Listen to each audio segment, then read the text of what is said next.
Hi guys, here's Isa, your wise for mom. Today's video guys, isi-share ko sa inyo ang pagkakabit namin mag-asawa ng bagong wallpaper. So ayan guys, niyayan ako ng hubby ko na ikabitan namin yung wallpaper. So bisibisihan kami ngayon na baklasin lahat sa pader at linisin. So ayan.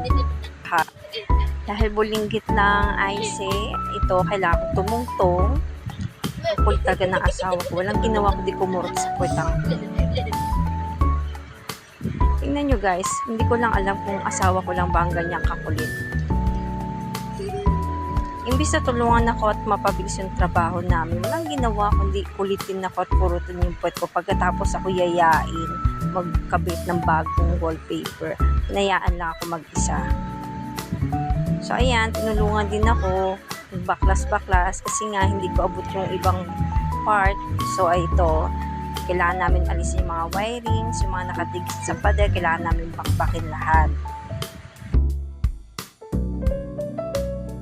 So ayan, nagkulitan pa mag-ama. Napakakulit talaga, imbis na matapos namin kaagad ang aming gagawin.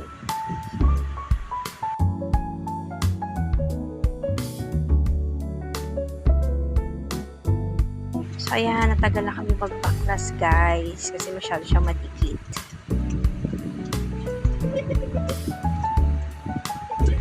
At natapos din namin kagad. Actually ako lang hindi pala tumapos at nanawa rin kagad itong aking magaling kong asawa. So yun lang for today's video guys, na-share ko lang.